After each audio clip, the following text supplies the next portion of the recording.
Hi.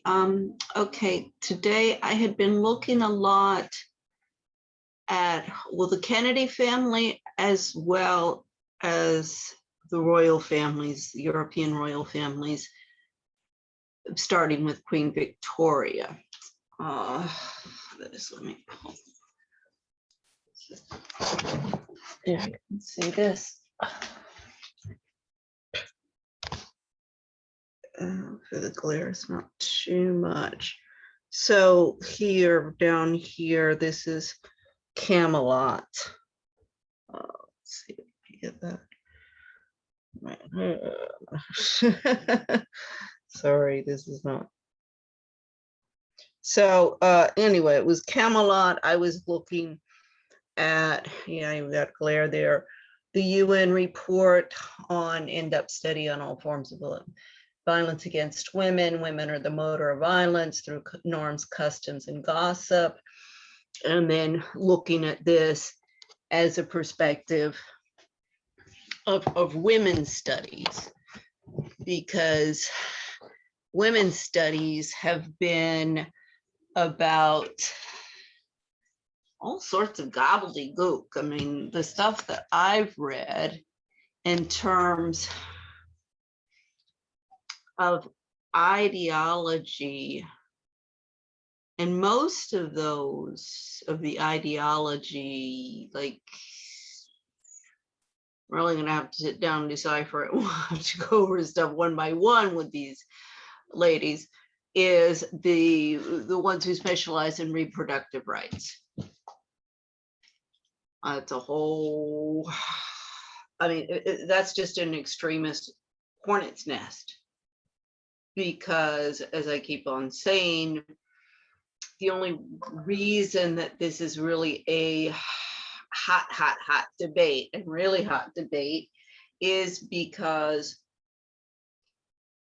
the feminists, the Republicans, the conservatives were, quite liberal on family planning in the 50s, 60s. It was becoming, understood that the population explosion was a public health policy issue for governments. And so they were like, well, yeah, we do have to have our population so they can control, how many babies that they're producing. I mean, China did it with, one child policy.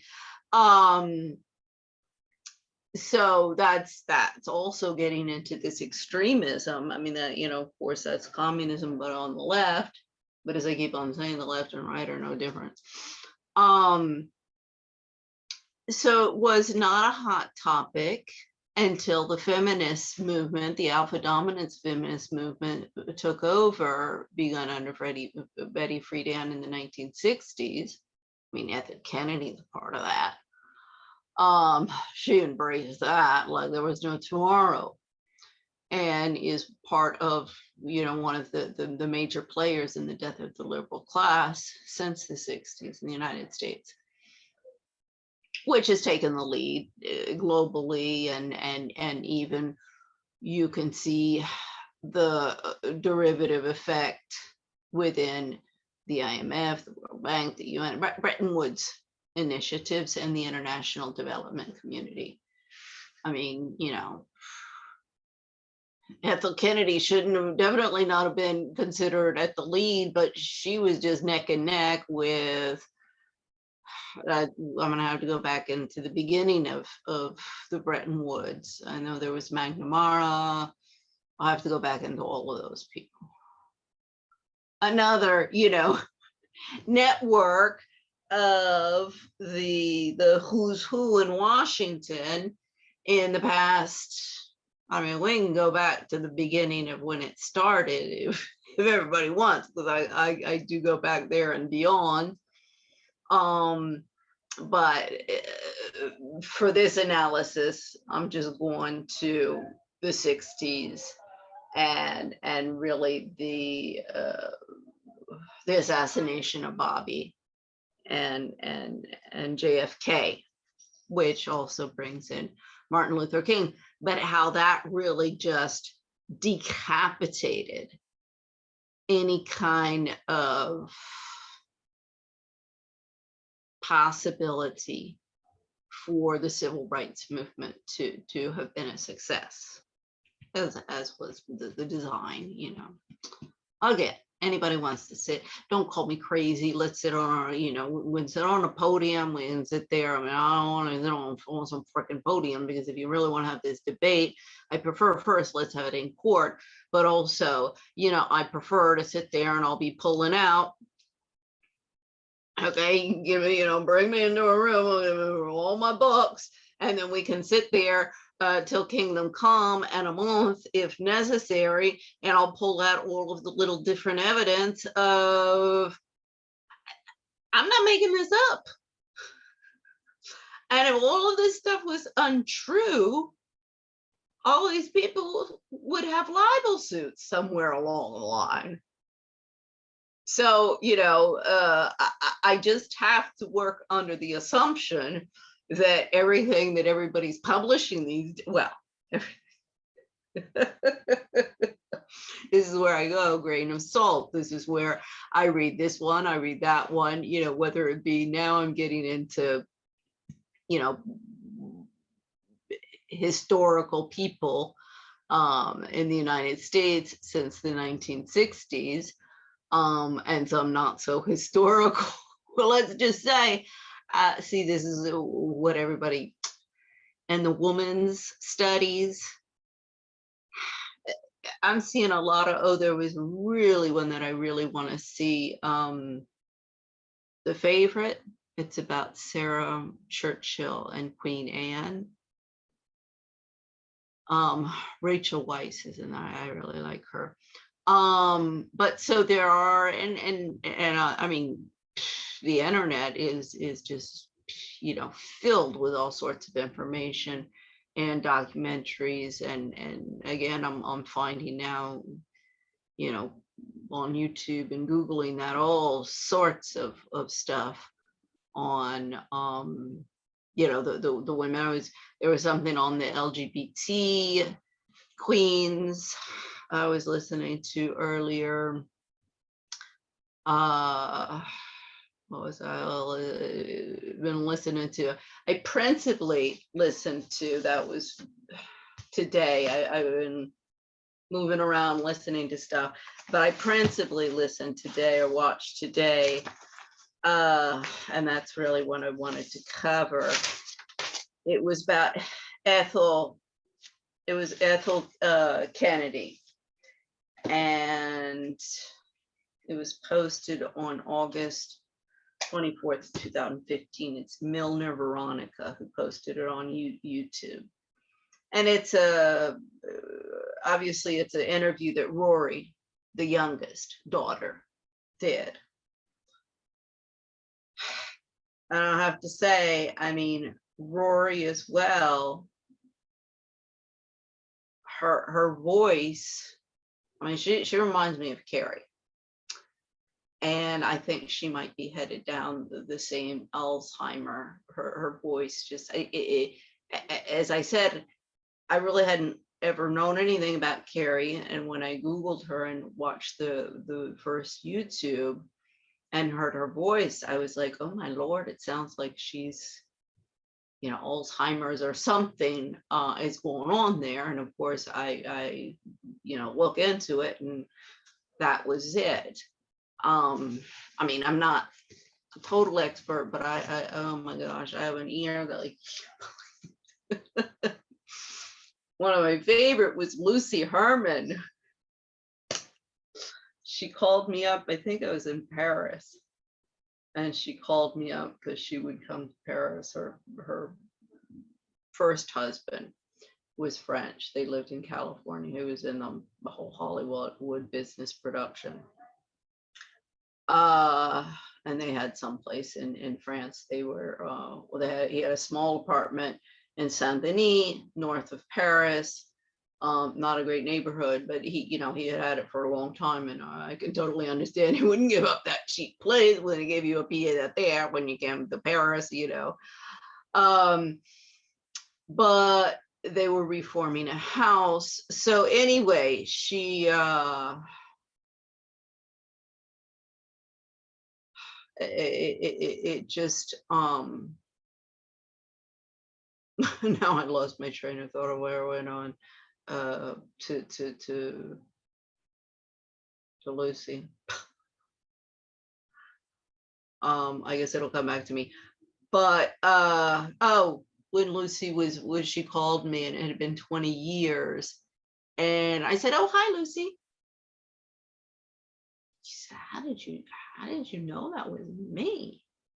And I mean, 20 years, and that had been 20 years, or yeah, since I talked to her a few times in Washington, and I hadn't seen her. I'd known her growing up in Tucson, and that had been another 20 years almost. Well, maybe not so many. She was like, how did you recognize my voice? I was like, well, I recognize. I do. I mean, even when I walk down in the listening to the TV, and even sometimes one time I'll hear somebody's voice, and you know, all of these journalists, and I'll be like, ah, I bet that's Juan Williams. Ah, I read that in Chris Cuomo. Ah, I bet that. And almost every time I'm right. Sometimes there's a couple of people who sound pretty similar. So sometimes, but I would say I give myself a 95% rating on you know, picking up on voices and accents, or something's not right going on in there. And Rory seemed to me that she had the same issue. I think one of the other, one of Ethel's other sisters was not so much as Rory, but and this does, if you look into the there's the Saunders report. That's with the domestic violence people. You know, all of these emotional issues are part of the whole dynamics of domestic abuse, which goes from the spectrum of the physical and sexual violence. Oh gosh, I was looking into the what is it, Skakel, or yeah, Skakels is Ethel's maiden name. So one of her nephews murdered a girl. They were both 15. Okay, yeah, pretty typical, and of these, you know, narcissistic, ladder grappling, entitled kids. I mean, Ethel, a total, you know, because her father was rags to riches, whereas the Kennedys family, this was getting into third generation rags to riches. Because even Joseph Kennedy, it was really, is it PJ, I think, or something, who was his father. So, you know, this is already, as I say, second, third generation of rags to riches within the industrials, robber baron.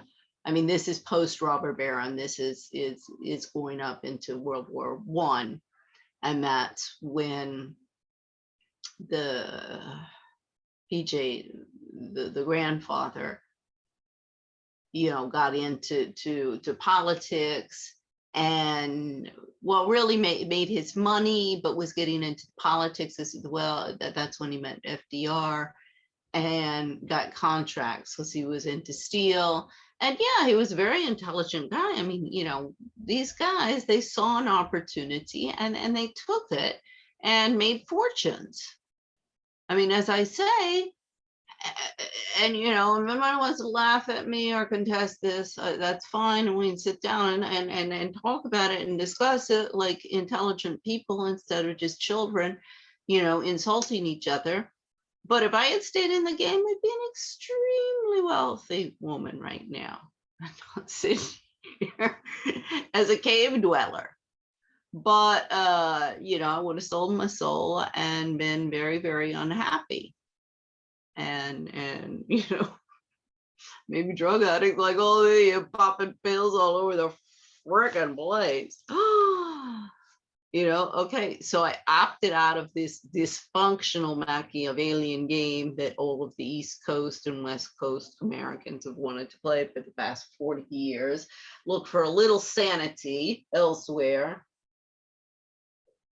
Found it to some degree. But there's no whole narcissism and industrial movement just was, and techie liberalism. I just saw them being imported into Europe during the years that I lived there. And I mean, that was starting in the 70s when we first went to England. Oh, there was a whole Pandora's box in my family story about why we actually went to England and left Tucson. So I won't deviate, but American families are extremely dysfunctional, as are everywhere else, as I found. So that's what we got to change. And I mean, that's, you know, I would say one of the fundamentals after bringing up my own children, seeing all the problems. I mean, from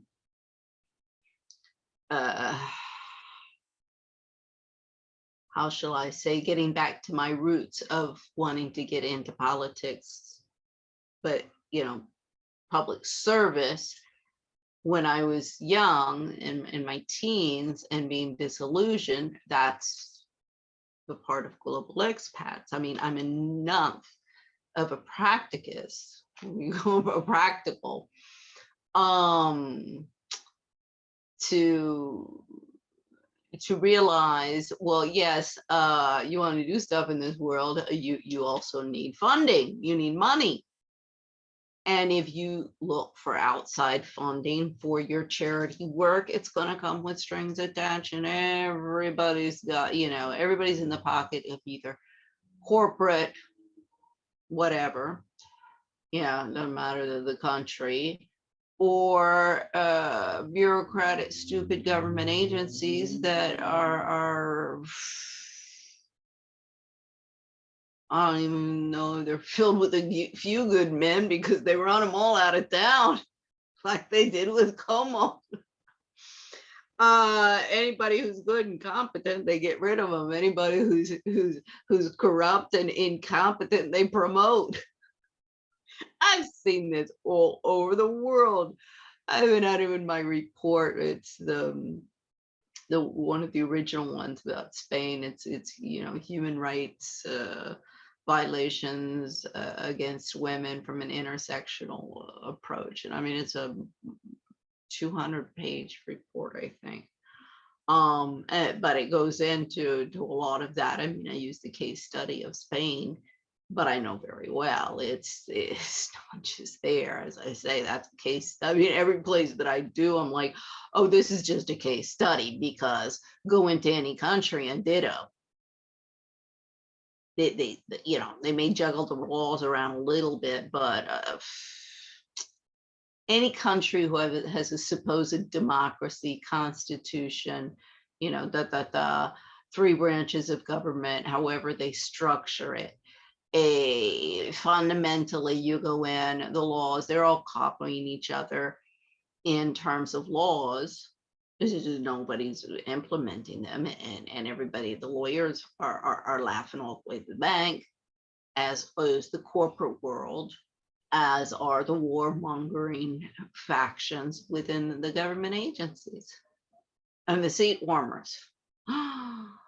Ugh, soft diplomacy within the I don't care if it's the State Department or what is it, des affaires ministre des affaires à l'étranger with the French, or I don't know what it's called with the Spanish, or, you know, I don't care, because I know you all. I mean, okay, mainly amongst the French, the Spanish, the British, and the Americans. I mean, all of you 100% no, but let's just say I have enough of a sampling in my entourage to know what the frick is going on and be statistically significant. Ditto, with even more so maybe in concentration or number of people within the IMF, but maybe not in number of people. World Bank, you guys are really up Schitt's Creek without a paddle as well. And UN, oh, we don't have much. We haven't had much personal contact in previous years. But believe me, I got your number and I've been looking for from afar, and I do know what's going on in your brethren organizations, World Bank and IMF, and why Dr. Kim walked away, throwing up his hands, going, I can't do anything here. Just like his good buddy who brought him in, Obama. I mean, that's a third strike I got against all of these guys. Because the first strike was 2000, and the World Bank ousted Joseph Stiglitz as the chief economist because they didn't like his progressive and subversive ideas. Oh, I loved that one. I loved that one. I said, I can't believe you people. I mean, you little whores, how far in bed are you going to get with the Americans? And how openly are you going to do it? Well, Olivier Blanchard, he dropped the ball with the French on that one in 2009 with me. So that was Joseph Stiglitz. Then the other was the one-on-one interview with Michael Lewis of The Big Short. His first interview out of London School of Economics was at the IMF. And he said in the interview, because first he said, Christine Lagarde, he said, I never thought anybody would invite me to here and stick me up on a podium to ask you guys some questions. I loved it because by this time they had ousted me. That was the annual meetings 2016, where I'm demonstrating in the streets because the little bitches have ousted me because I'm asking the same questions as Michael Lewis, but I'm not a nice guy who's going to write books about it. I want to haul you all of your asses to court. No bones, no books, no bullshit, no money and everything. As is the court. Tell me what these people are doing. So I'll read a section there. So, and Michael Lewis is saying, you know, when it was his first interview out of London School of Economics, and he said it took him about 5 minutes, and the staunch German, you know, economist, IMF economist, interviewing him to figure out that this was not a place for Michael Lewis. I think if they had ever interviewed me for a job as the economist, they would have come to the same conclusion. Well, of course, why they didn't like me, and they didn't like any of my research. And, you know, of course, I'm just some stupid deposed trophy wife. Oh God, they played the same game with me as everybody else has been playing. My lawyers in Spain, my sisters, my mother, my family, you know, I mean, it's like, get in line and take a number.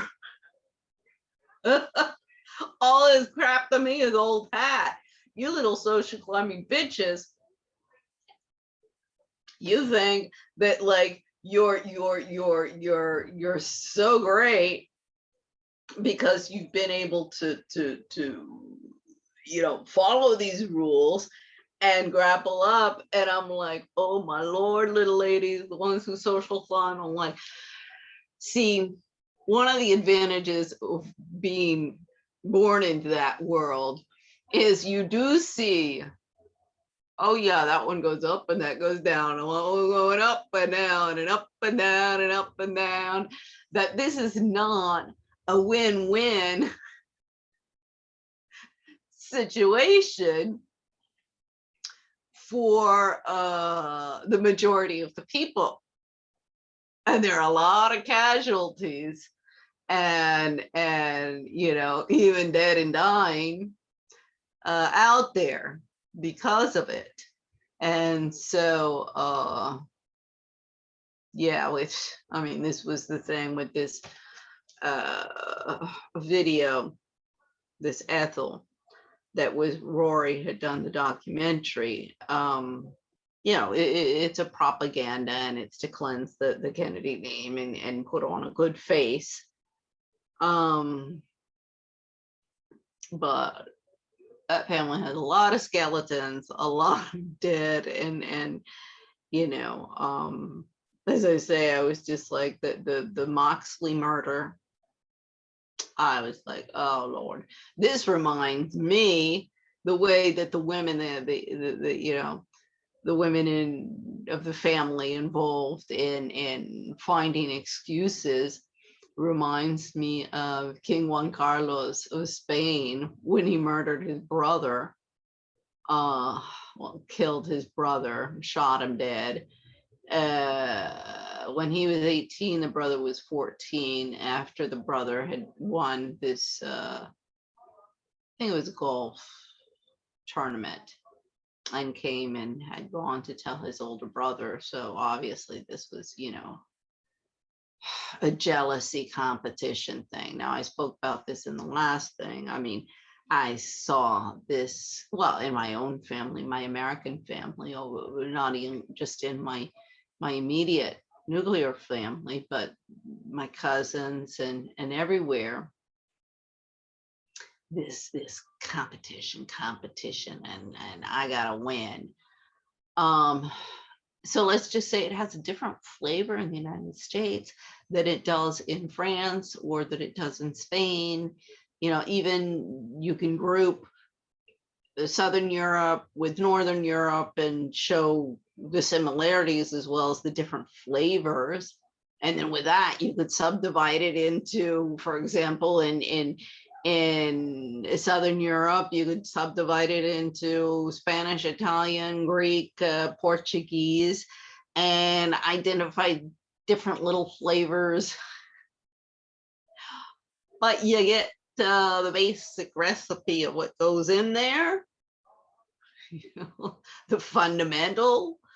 It's all the same, and the profiles are all the same. And so this, I mean, I was listening to these interviews, and I mean, it's just all over the map. So anyway, what I had wanted to read, because this gets into, and this is what I'm trying to kind of demonstrate with this whole going to Camelot, because this is where I do the comparison of Joe and Rose Kennedy and their political ambitions and the American dream, and you know how Joe really was an industrialist and a Third Riker, and his family, they had been, you know, Second Rikers and Third Rikers, because they had been making money in events leading up to World War I and then World War II. And then it was the stock market and getting into politics. So it was all about ladder grappling and getting into power and control. It was not about furthering the, you know, it was not any ideals of Camelot. So then you do get to JFK and Bobby, and that it was in this, and it was really very touching, particularly for Bobby. The stuff after his brother Jack is killed. I'm sure that must have just been a horrific time for him. I mean, maybe if he had of course, what happened to him, that had nothing to do with Ethel, but unfortunately, I just, let's just say if I had been Bobby's mother, Ethel is not the woman I would have picked for Bobby. Well, I mean, I and Rose Kennedy are about as different as Ethel and I, and Carrie and I, and a lot of the Kennedy family and the Skitgills as well. And, the industrialists, the robber barons, all of that. No, I opted out. I guess within the Kennedy family, you could put me in there with Rose or Rosemary, the sister that was lobotomized and then had to be institutionalized because they just destroyed the poor woman because she was different. She didn't fit in to the rah cheerleading. Let's destroy and be destroyed in competition, and the only thing that counts is whether you win and not lose, and not how you play the game. This is not what Jfk and Bobby were about. And it's not what the founding fathers were about. It's not what democracy was about. So, how can you have, or how can you even expect to have such an amoral family, the royalty of the United States, and not wonder why our democracy hasn't been implemented? And, Ethel started that in the aftermath of Bobby's assassination, her human rights NGO, which has just been a money-making business and podium for her and the family to give speeches and public propaganda and contribute to the death of the liberal class. So the other Camelot that I'm looking at, and gosh, there's so many profiles, and as I say, there's documentaries. I mean, hell, I could give a whole slew of work to a bunch of thesis students and on what women's studies should be about, and put this thing together because it's a whole map of people. Because, like Victoria, she had, 9 kids? Well, Ethel had 11. But then, of course, all of them have children who have children, and then you get into the marriages. And so the members of the protection racket just grow and grow and grow and grow, because that's what it is. It's not about principles of democracy. Otherwise, after 13 years of going back to DC, knocking at doors, and I mean, as I keep on saying, nobody has been able to say to me or explain to me where I'm wrong in my legal argumentation, my case building, or no, just shut up, stupid, and you better go out and get a job, because if you don't, you're going to be on the street homeless. And I keep on saying, but I have lawsuits against almost every single person in this city for discrimination, but I can't find the lawyer who will take the cases to the court because I'm rich, white, and nobody likes me, and I've been canceled, not because I'm not competent for anything, not because I'm not a hard worker. In fact, those are the 2 reasons why I can't get a job. So stop screaming at me and trying to convince me that I'm a failure and I'm an idiot and I should just go out and commit sati so you can keep on with your corruption, because I'm sitting here unemployed, destitute, and yeah, headed towards the street, unemployed, living on the streets. But at the same time, yeah, that's a good possibility. But at the same time, when the day of reckoning comes and the winds of war have changed and everybody comes crying to me about the Great Depression and how all of these big wigs now are destitute and hobos and they don't find work and should be ashamed of themselves, I'm going to be like, well, you're going to come crying to me after you've been telling me for 13, 15 years that it is what it is. And now all of a sudden you lost. And it wasn't fair. It wasn't fair. It wasn't a fair fight. Now that's going to be my favorite. I'm like, excuse me. I'm up against all of you people with all of your resources. And you've got trillions and trillions and trillions and trillions. And I'm sitting here, I mean, okay, thank you. Thank you, Bill Gates, and thank you for the internet, the American government, and thanks for putting all of that stuff up there. I do think I see the end game on all of that, because the internet, especially with Bill Gates, was espoused at the beginning, and Bill Gates with his computers and personal computers for everybody, and that's kind of metamorphosed. And then everybody can have access to all the information in the world, and the world will just be put right with that.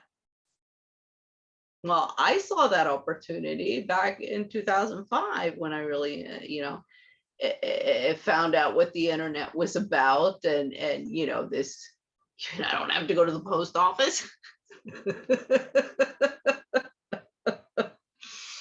I don't have to pick up the phone, and I just shoot this. And even if they're not there, because I was like, well, what if they're not at the other end? Oh no, it doesn't matter. It goes in there. And then when they open it up, they get it. I was like, oh, this is great. Well, we had a landline and it was in Bogota, so it was always cutting off, so I couldn't get... They did tell me about this box.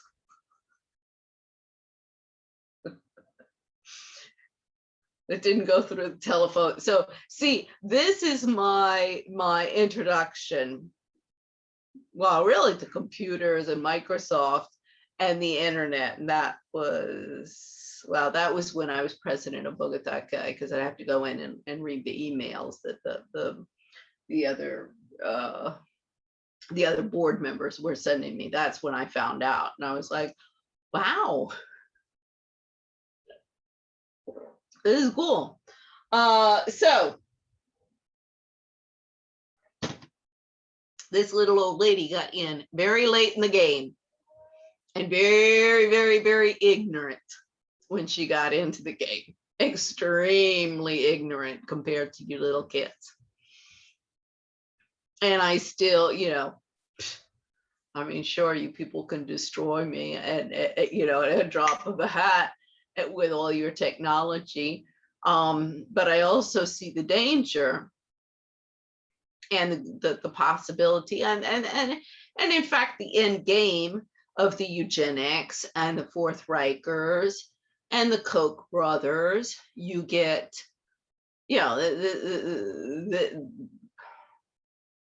doing a good job.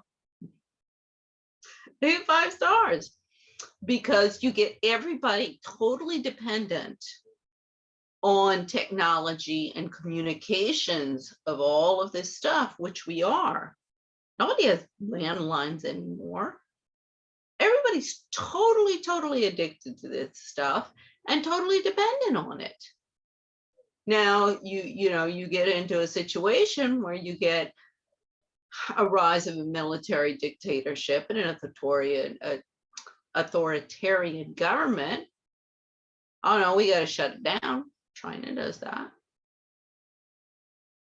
Oh, everybody, I'd be screwed. I don't want to give any ideas out there, but yeah. And then you really, really, really would see, groups of people going and living in their woods where they've been stocking their military piles and their food, and the documentaries are out there. All the information's out there.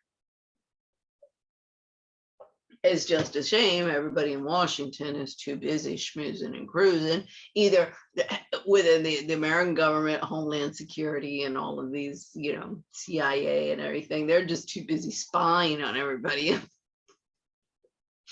through all the machines that they're putting them on. Or then we get the Kerry Kennedys, and then what is it, RJF, or RJK, human rights, the Bobby Kennedy human rights NGO.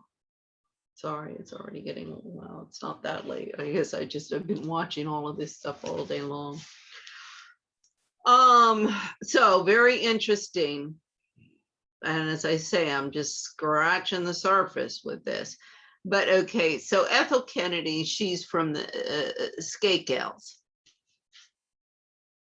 Irish Catholic, Boston family. As I say, rags to riches, her father, not second, third generation. I mean, see, from my mother's side, I'm Irish Catholic. And I was baptized Catholic. My mother was like, couldn't believe it when I told her, no, we're not getting married.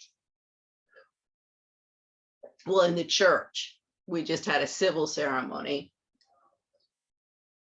in Spain, because my husband, my ex-husband and his family are atheists.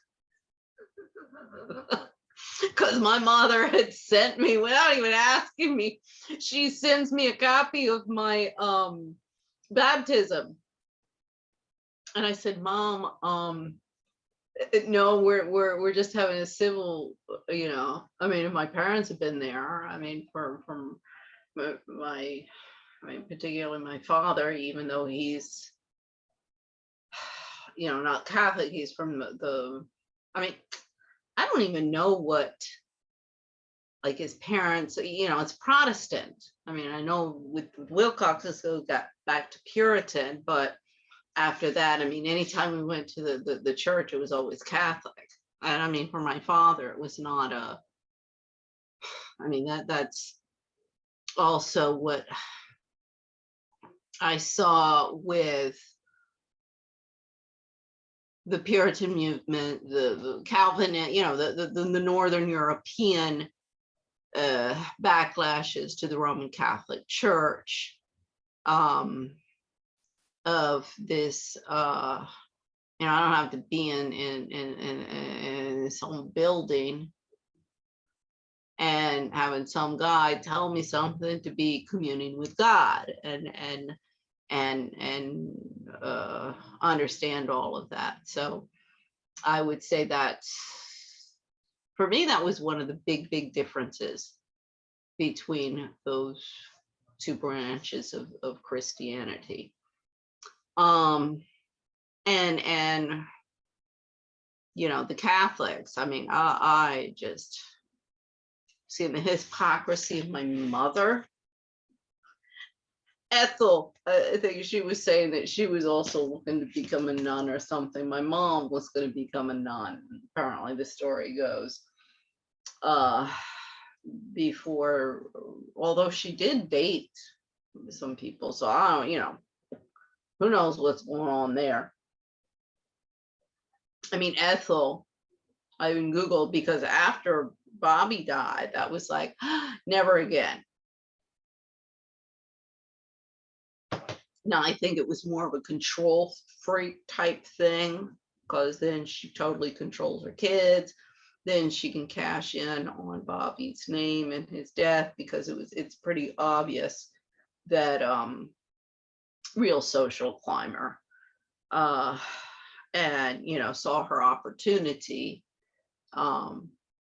not to any way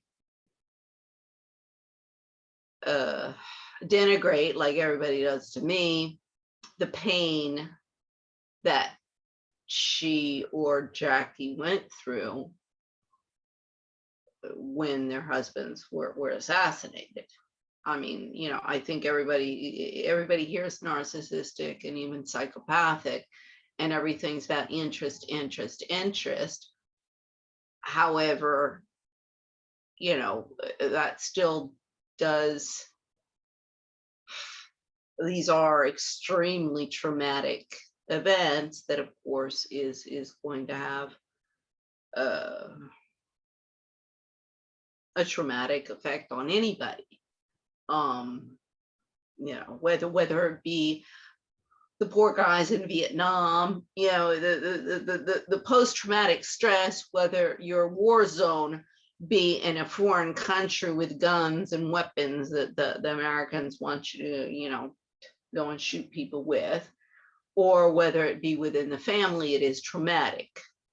Even if you're narcissistic. I mean, real psychopaths, I wonder if they have any, sometimes any sense of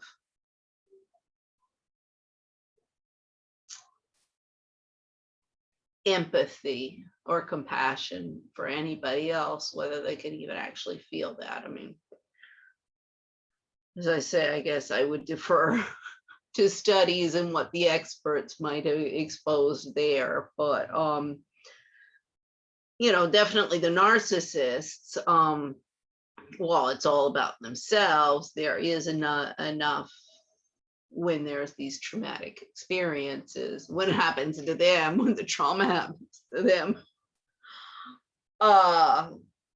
it does. It is very, I mean, what Jackie and and Ethel and their children went through is not anything that I would wish on anybody, and that's what we need to stop. Is this violence, whether it be in the Moxley murder or the assassination of JFK. And the origins of these violent people are the same. I mean, the Moxley murder, that's Michael Skakel, and that's Ethel Kennedy's brother, older brother, his son. And apparently, according to Bobby, Ethel's brother was just an abusive, alcoholic father. And the kid's mother died. I think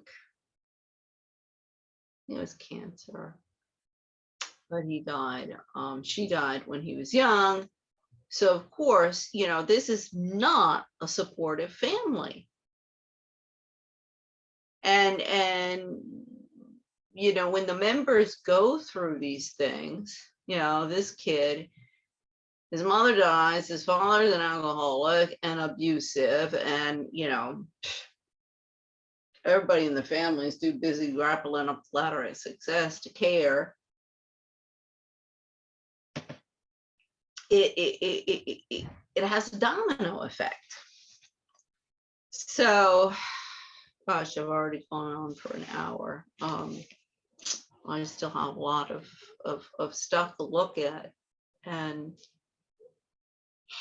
I mean, I've just started the one with Victoria, the Camelot of Queen Victoria, but I'm going to do the parallel on another one, and that's about World War I and going into World War I and World War II, and how that Camelot, because Albert, really, Queen Victoria's husband, was the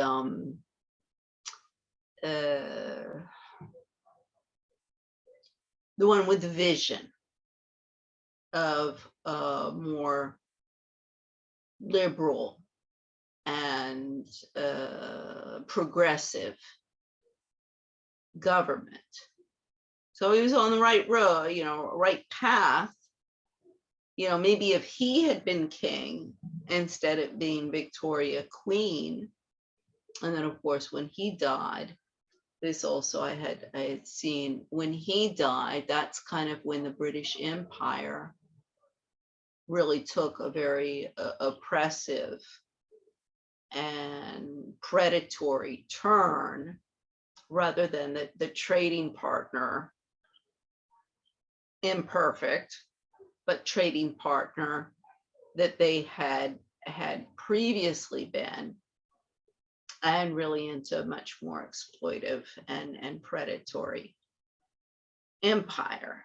And that's what also led to the India separating. There was the I guess the Boers Wars. That was Rhodes and De Beers, but I think that gets into the German. But see, that is in the same family. So it all, and that's kind of also where the injection of, because with Queen Victoria, that her father would have been the last of the House of Hanover. And this gets into the House of Windsor. Now, how that's really changes, because her father would have been Hanover. So do the houses go by the female line? As I say, my women's studies, which, where I kind of like to direct younger people of doing women's studies, women who are getting into the field, gets more into the influence of women in history within their social function, and how that influenced society, rather than the cacophony and gobbledygook that I've seen. As I say, everything's packed up, so I don't know all of these. There's a couple of the feminists. I'd have to go onto my list. That's in my bibliography. One of them, I think, is named Catherine. There's Paloma over at the Women's Linked Worldwide, Women's Linked Worldwide in Spain.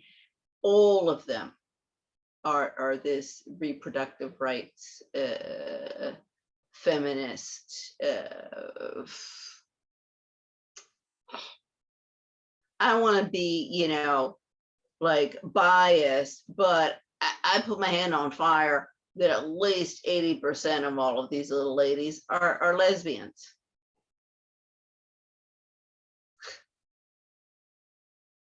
Of course they hate men, and not all lesbians hate men, no, but there is a percentage, a portion there, and they're extremist, and they just want, power and glory for themselves. They're I don't know. We'd have to get some statistics here for me to say if the lesbian feminists are worse than the alt-right feminists, heterosexual ones, or the alt-left heterosexual ones. I mean, I'm like, well, we'd have to start doing some studies and giving weights to their different ideology to actually say who is the worst amongst them. But they're all doing it. I mean, even when I was growing up, my adolescence and into my 20s, I mean, this whole feminist stuff, I was like, I don't understand what your big beef is. I mean, okay, yes, there are some issues here, but anytime I hear you, my, anybody who was my, my age, and this is the older, Glory Steinem, those people, who the leaders who I listen to anything that they have to say. I'm just like, it sounds to me like you all hate men.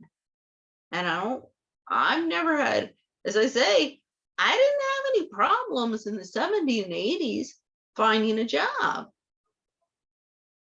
And I had a hell of a lot less experience and less qualified than I am today. Yes, I was fresh meat. Oh, yeah. So that's the difference. I was fresh meat with no experience, no qualifications.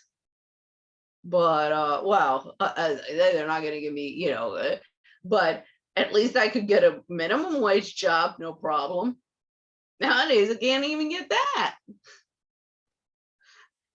And I'm probably one of the most well-informed, well-educated people in all of Washington, D.C. But I'm going to end up on the streets living in a tent. And this is the Camelot that the Kennedys have been promoting, and everybody else. Well, it ain't no Camelot for me. That lemon ain't even gotten off the curb, as Aaron Eddy said. Oh, one of my favorite. Aaron Eddy, do a YouTube quote. She said, "Lady, take your civil rights out for a drive. That lemon ain't even getting off the curb."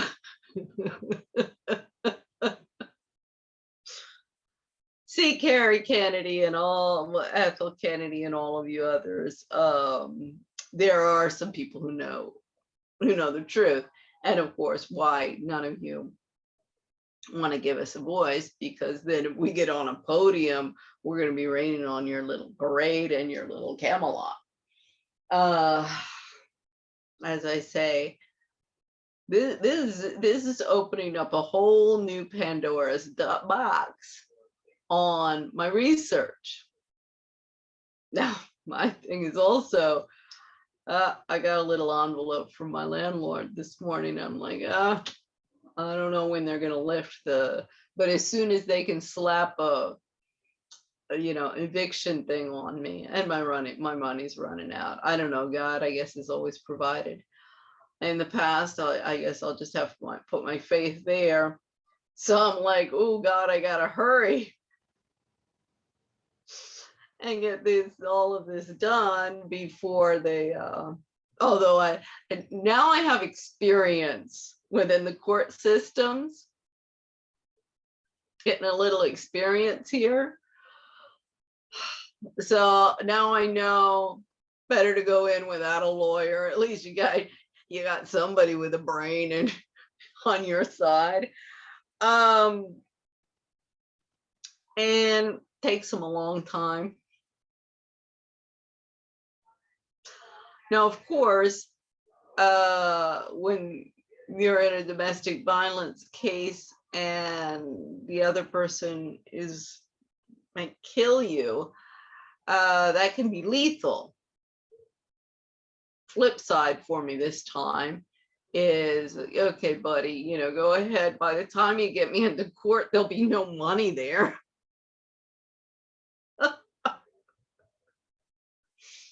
So I'll be like, you guys gonna start debtor's prison? Is that your next move? I don't know. So, I'm like, as I say, trying to put my faith in God and go down the path that he has said I need to go down at this point, which is the analysis of Camelot and the whole Kennedy thing. So, well, it's already been an hour and I'm getting as I say, I've been watching a lot of stuff and writing. There's, the notes that I was making on this stuff is at least 5 or 6 pages. Maybe, I don't know, maybe more. So there were a lot of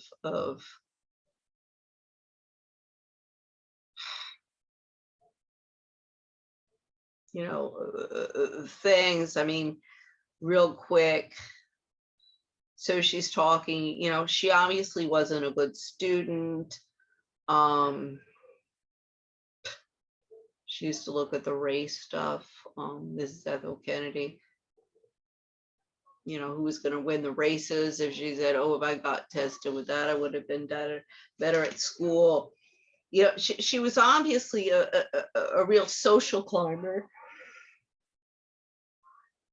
The father rags to riches, and in, I forget which,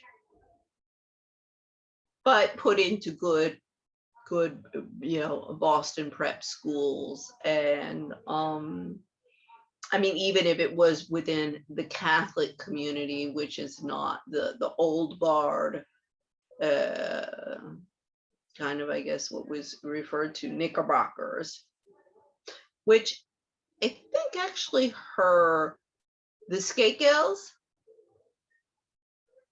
her grandparents were Dutch.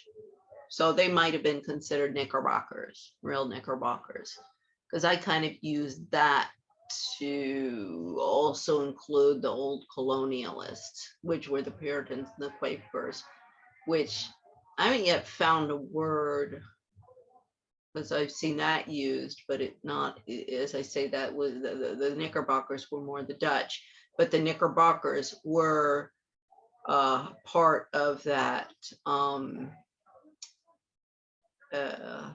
not the Skakels, because they were the nouveau riche arriving Dutch. These are the Dutch from before, and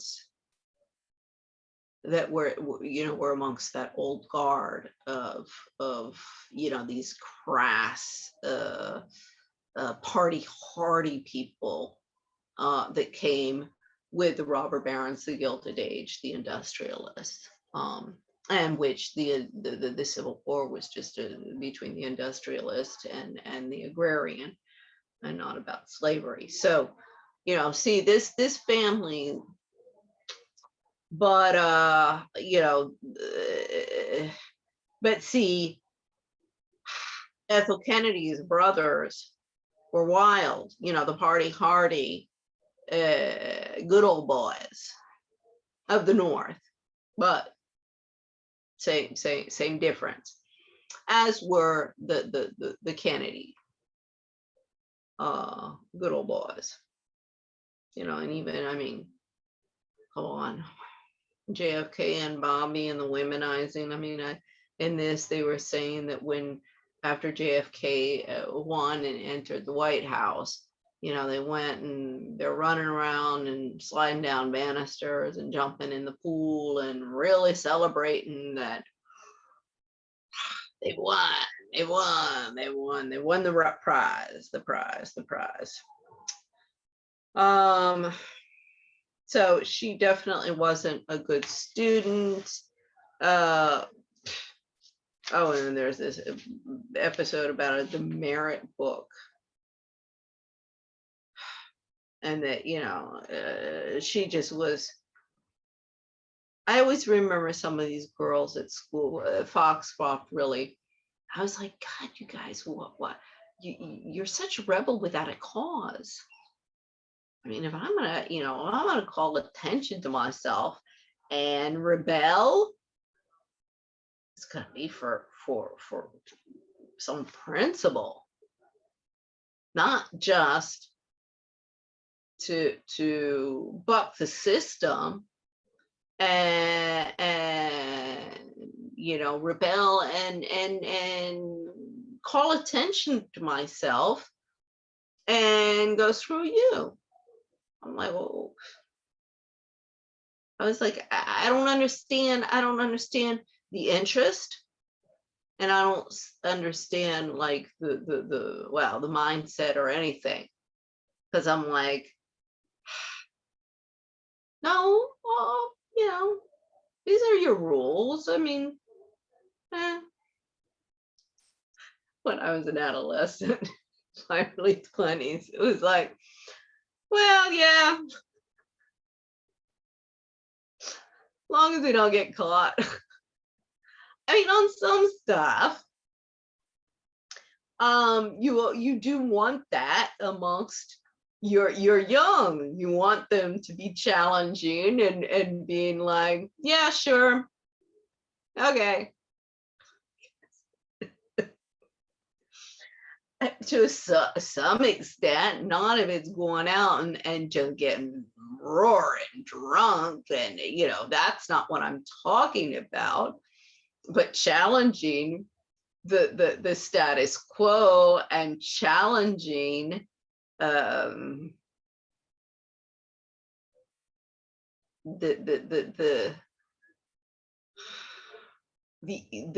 conservatism of your older generation.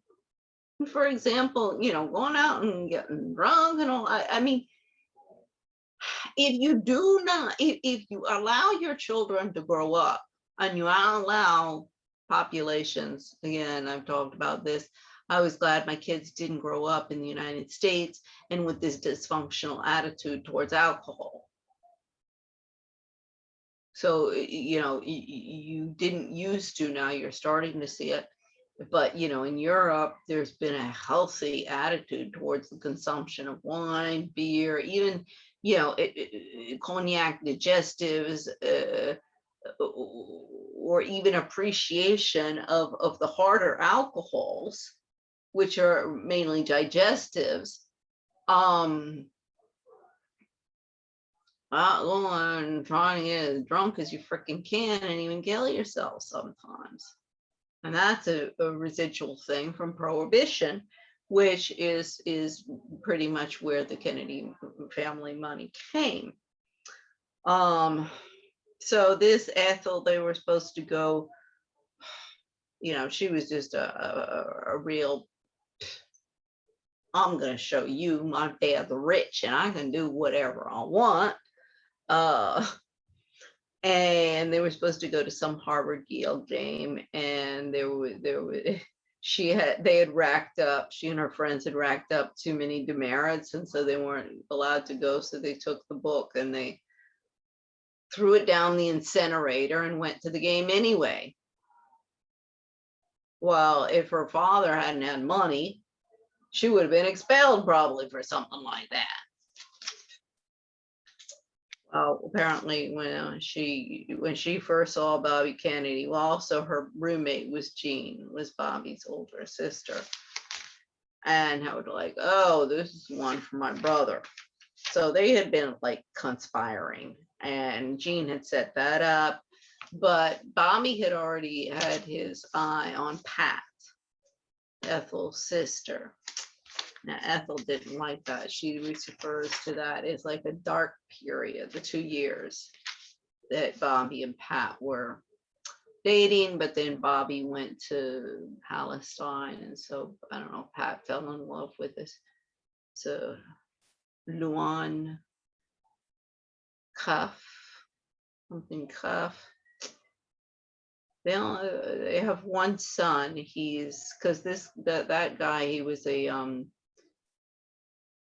Irish, but you know, left wing, and his son now, or their son, almost positive gay, is with the Green Party in Ireland. But you know, again, sure, in the game, but what do you actually accomplish? You know, you're just spinning your own wheels. So,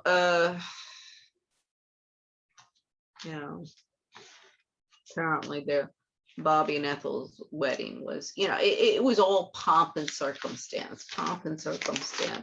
I mean, Ethel was a real piece of work. She reminds me the whole Ethel and Jackie O, like in my family, my mom would be the Jackie O.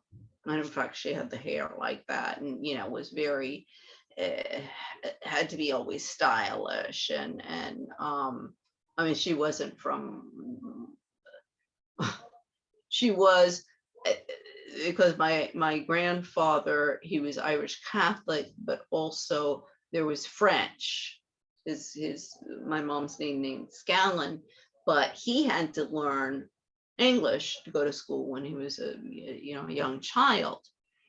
So that's the Creole. That was the French. So there had to be some mix of the French who had come from Canada and gone down in the Creole into the Louisiana region, and then the Irish Catholic.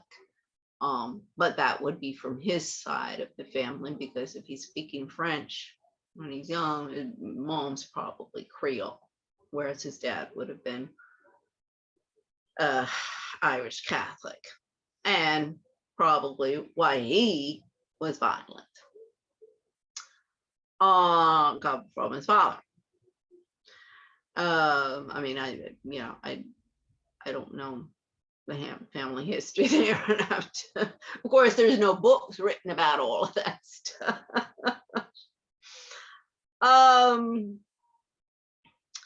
So, Ethel definitely was riding the wave of Bobby, and there for the limelight and enjoying the whole thing, and just churned out children that she later really screwed up and used as pawns in her ladder grappling and power games to be la grande dame of Washington, D.C. She's not going to be first lady like she had wanted. Well, she'll be a former first lady without even having gotten to be first lady, like her sister-in-law, who opted out of the game and found herself meal ticket husband. She went to New York. I think she decided she couldn't, she wasn't going to have the lifestyle that she wanted in publishing and all of that. So she found herself another meal ticket.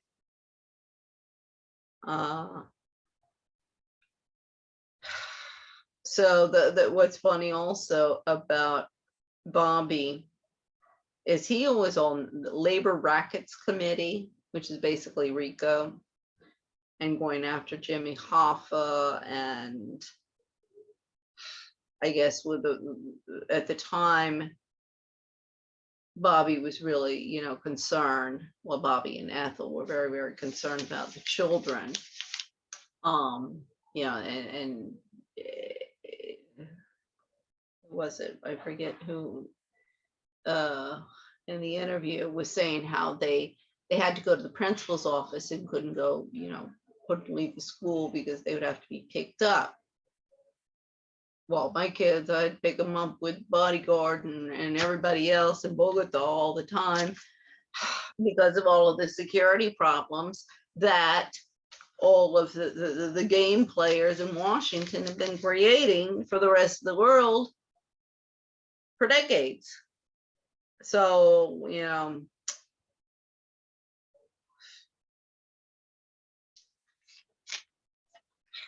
So, I mean, looking through this, it's definitely, a classic case of ladder grapplers. Well, in the case of Ethel, I mean, even Jacqueline Bouvier Kennedy, I think was really just seduced by the whole Camelot idea, and Camelot did not end up being the ivory tower and the land that she had expected. Nor did Camelot end up being that for Ethel Kennedy, nor did Camelot end up being that for Andrew Cuomo and Gary Kennedy. Because Camelot doesn't exist on this planet, particularly not in Washington these days or anywhere in Europe. It's not Camelot, it's called the Wonderland of Alice. Yeah, Camelot is what we need, but that's not happening with all of the people in here. I mean, as I say, they tried Camelot with the Kennedy family, and then they tried to revive it with the Cuomo Kennedy family, and didn't work. Nah. Once again. Yeah.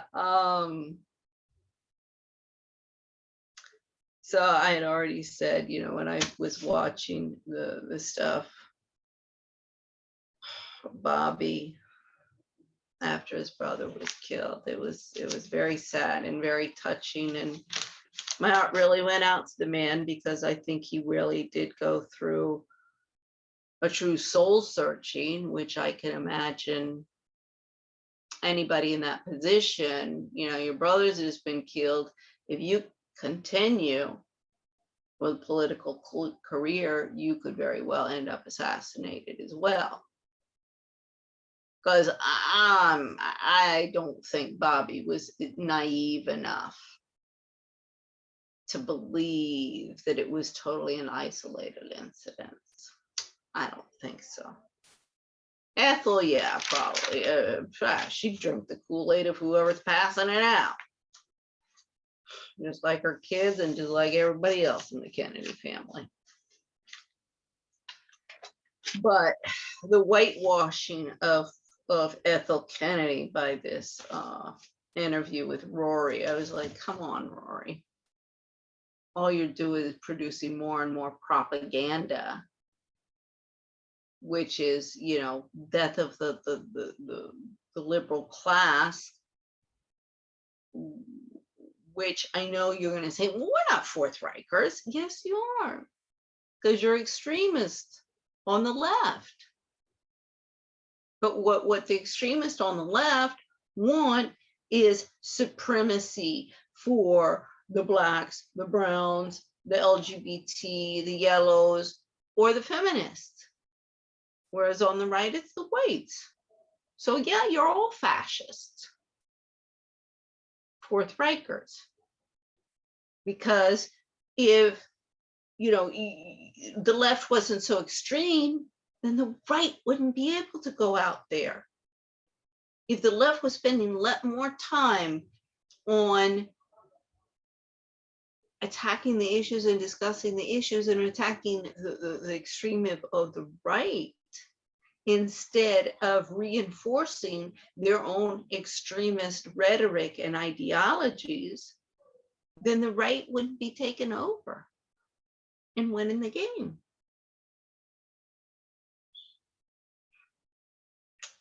So, I mean, as I say, there are quite a few notes here that I was making.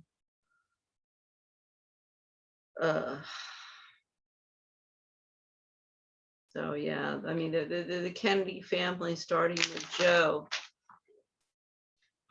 the grandfather, has just been about money and this was, you know, like Ethel Kennedy, always got to win.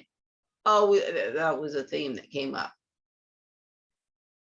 And that even if Rory, I mean, you know, Ethel Kennedy got upset about this story, but even if Ethel Kennedy's playing game, you know, some card game, board game, with a child, even her own, which you're going to be the only one child you're going to be playing with, her own, you know, children, grandchildren, and something like that. I mean, not like me, where I got a guarderia going on with anybody who wants to leave their kids with me. That you know, no, I'm going to win.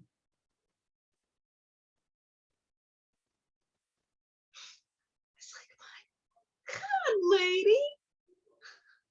You really are some control freak. And she was like, yeah, but at least they know if they beat me, they really beat me. Destroy or be destroyed. Power and control. It just repeats itself and repeats itself and repeats itself within this family. And they are part of, you know, the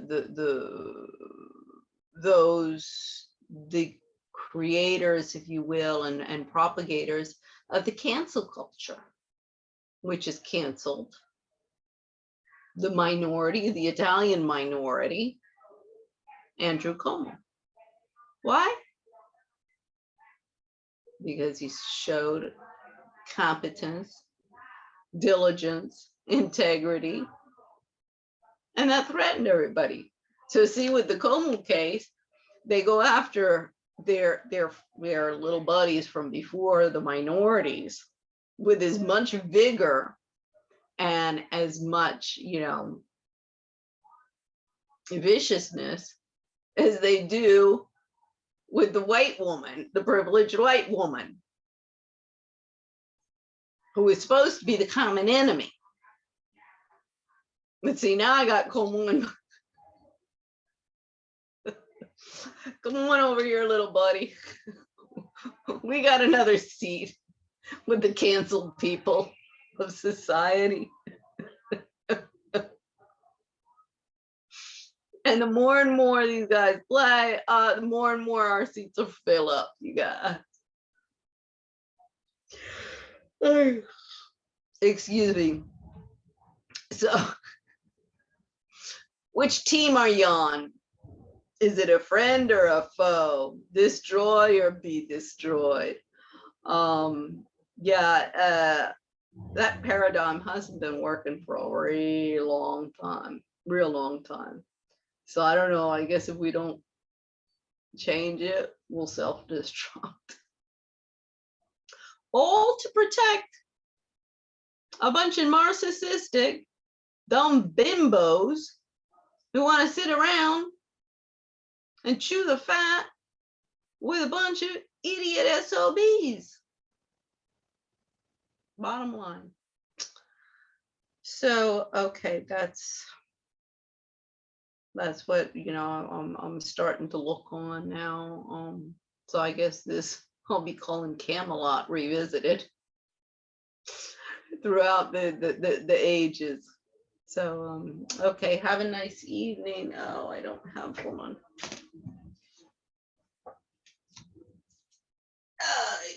Keep on wearing your masks. So have a good evening. Good night.